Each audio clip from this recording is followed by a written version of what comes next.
So, part 5 of Neema Parvini versus right-wing ideas. And today I'm going to be talking about the free market. Now, this is probably the area that I've devoted more time to in previous videos. So if I repeat anything that I've said before, consider this like a kind of consolidation or greatest hits package, if you want, of critiques I have of the free market. It's probably worth mentioning that not all quote-unquote right-wingers still worship the free market. However, it is still the default mode of most on the right, I would suggest. It was recently Margaret Thatcher's 100th birthday. My timeline on Twitter was absolutely full from top to bottom of Margaret Thatcher worship. The default mode for reform voters, Rupert Lowe, basically anybody, even Donald Trump and MAGA and so on, is to be on the side of lower taxes, is to be on the side of pro-business, to be on the side of the markets in general, as against quote-unquote socialism or even worse, communism. Okay? Now, I happen to come from a libertarian background. I wrote a book in 2020 called The Defenders of Liberty. Still available. It's pretty expensive, unfortunately. I've tried what I can do to try to get the price reduced, but publisher will not reduce the price, will not allow Mises to publish it for free either. So, unfortunately, if you want that book, it is expensive. But in there, I tried to save libertarianism from a realist perspective. I tried to make it as realist as possible. Unfortunately, the kind of crushing logic of reality is such that since I wrote that book 5, 6, 7 years ago, I've come to see not only that politics comes before economics, but also a lot of what you might call classical liberal or libertarian history is just flat out a lie.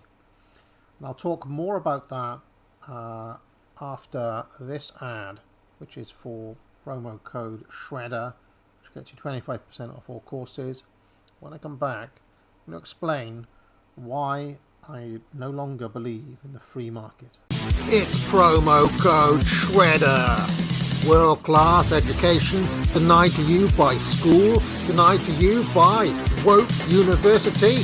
Well, no more. Pick up your course today. 25% off all courses with promo code SHREDDER. That's SHREDDER. Buy it now.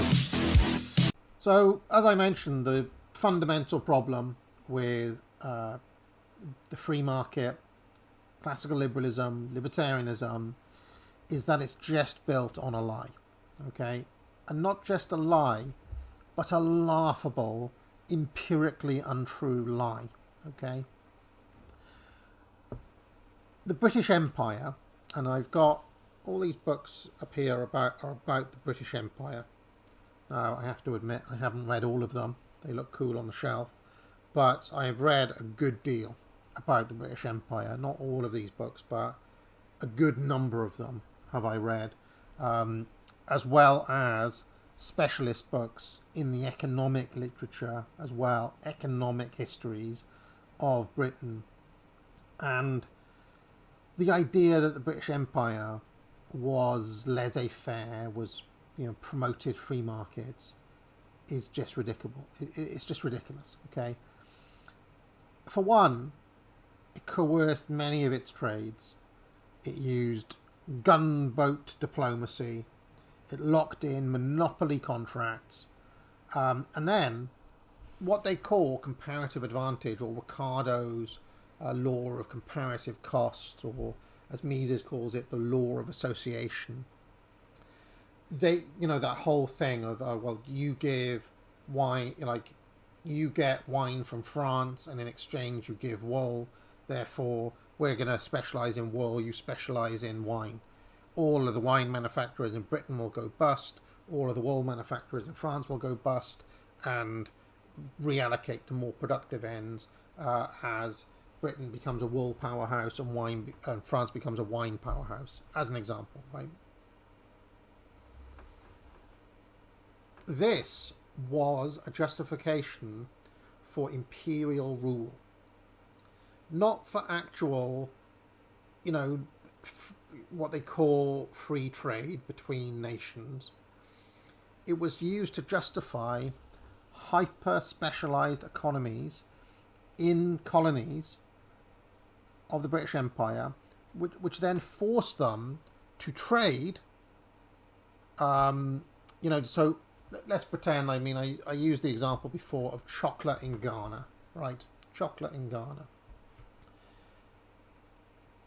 You basically force Ghana into a situation where they turn all their farms into cocoa beans, cocoa plants or whatever. Okay, all of your farmers now are devoted to chocolate. They then transport cocoa beans to factories in Birmingham or Bristol or wherever else to Mr. Cadbury or Mr. Bourneville, who then turn those coffee beans into chocolate bars, sell them around the world.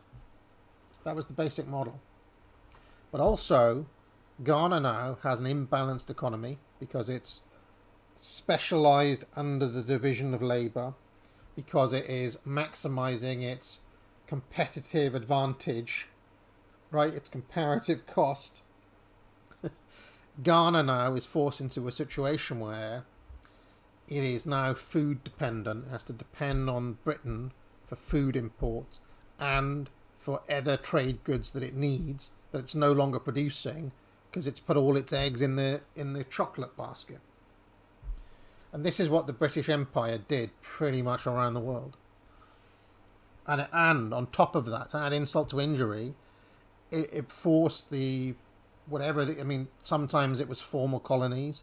In other cases, they weren't even colonies. They were just, they were sovereign nations, but they were forced into monopoly contracts whereby you're locked in to something like this, okay? So, viewed through that lens, what was called the free market was actually an imperial control grid. That's what it was. Later, the USA, when it became the hegemon, copied many of these strategies. Examples, everybody knows about the Opium Wars, where Britain literally used gunboats to force China, or to force the Chinese markets open to the sale of literal drugs. That's the most kind of cartoonish example. But I'm talking about pretty much all the trade that the British Empire did. They called it free trade. Okay, we're going to set up a tea plantation in India. And the trade is, we buy tea leaves from you, we ship them all the way over to Manchester or Newcastle or somewhere, we'll turn them into tea bags, into PG tips, and then we'll sell them back to you. And on top of that, there's a 100% tariff on tea bags coming into the UK. So if you Indians decide you want to manufacture tea bags yourself, right? If some rogue Indian tries to set up a tea bag factory in India and sell it into London, he's going to be faced with a 100% tariff. And they did that on loads and loads of goods. Loads of goods. Pretty much all the manufactured goods had a 100% trade barrier up against them. So it was only free trade to an extent, right? The free market, of course, ignores elite capture. In reality, markets are rigged by organised minorities through regulations, as Pareto discusses as an example. Pareto, not only an elite theorist, but an economist, of course. And the the free market, which was coercive, the coerced market, you could call it, of the British Empire,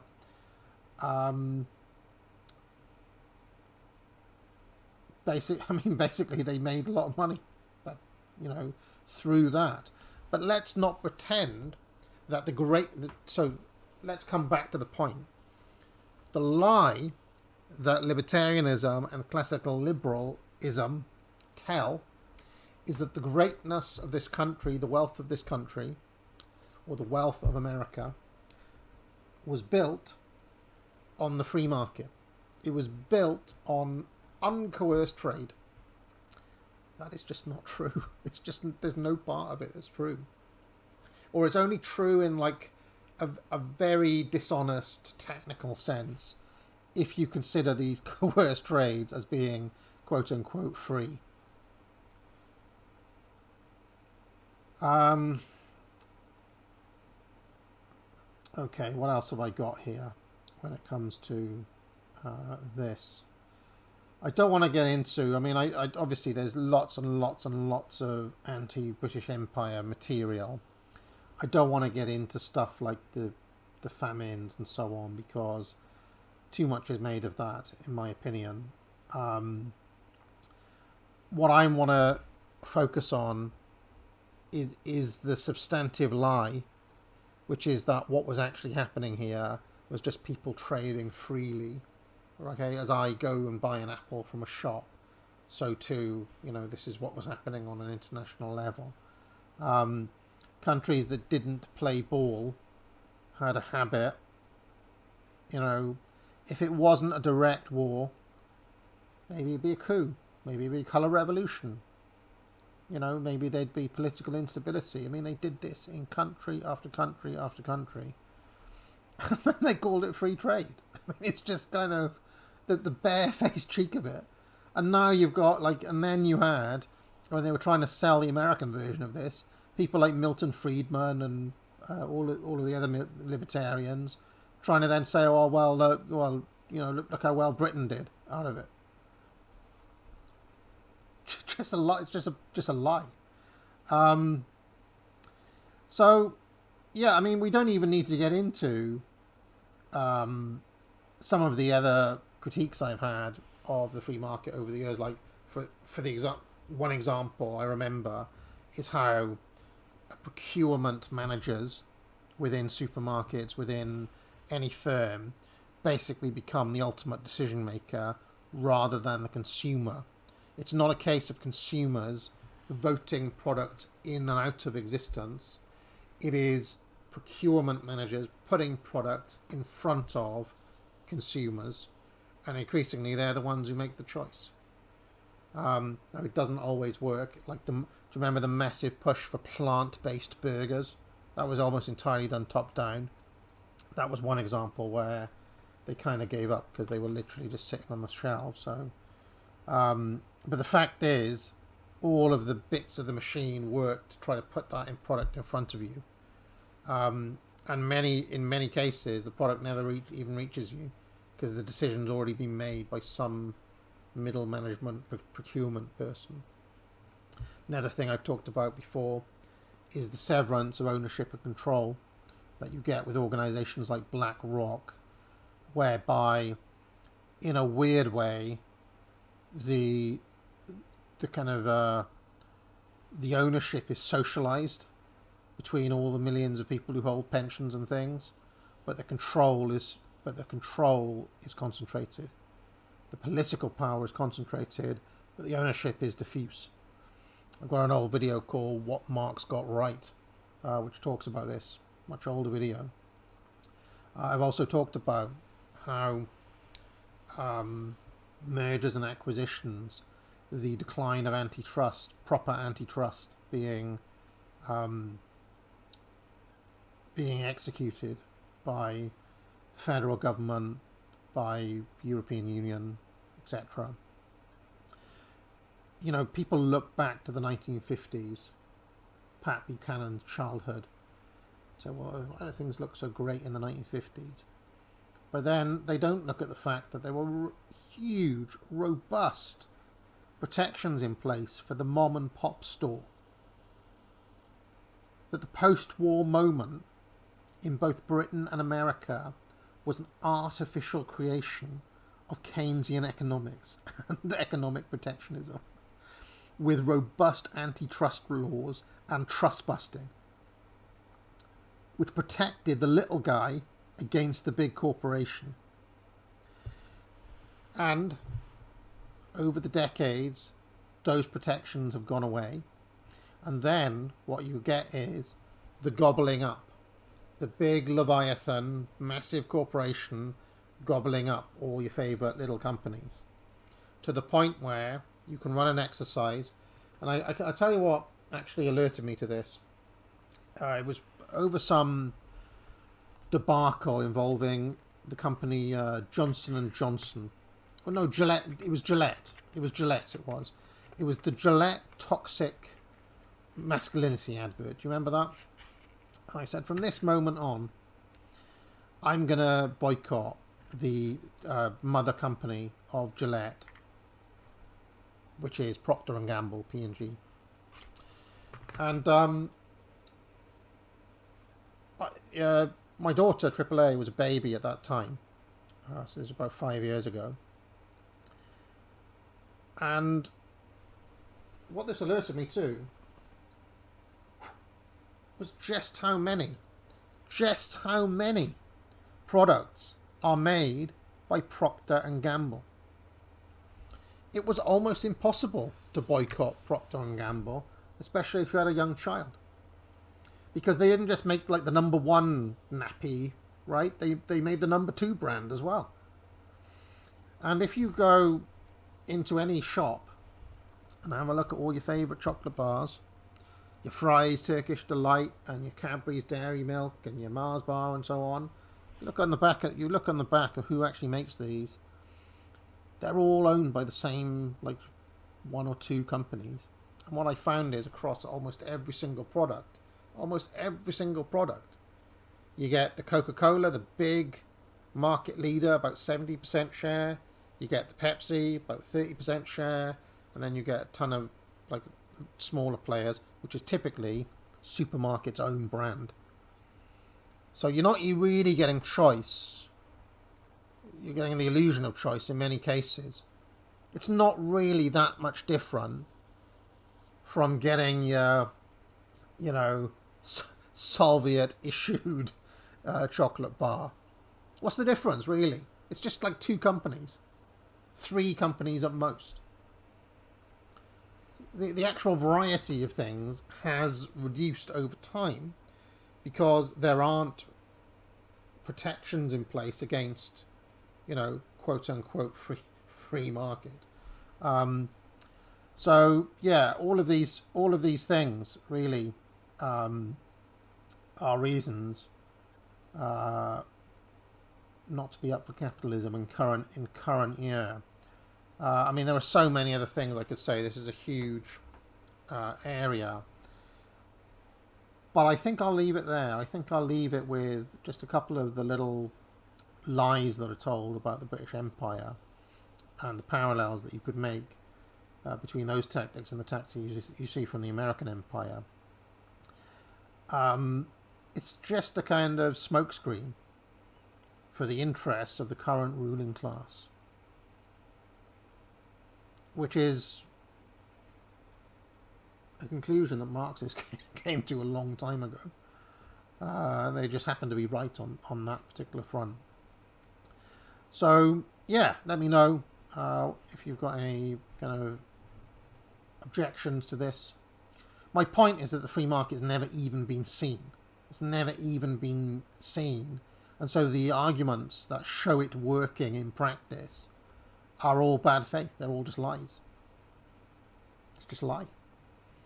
And so what I would love to see from a libertarian is to come back and to show how what I said about the function of actual laissez-faire in the 19th century was different. It just so happens that whenever things don't really go the way that laissez-faire wants, well, the gunboats come in. It just so happens that anybody who doesn't play ball with America, the gunboats come out. And then after the US put sanctions on Venezuela and tells all the other countries around the world, if you trade with Cuba or Venezuela, if you engage in free trade with them, we'll put sanctions on you. There'll be costs and punishments if you deal with these rogue states.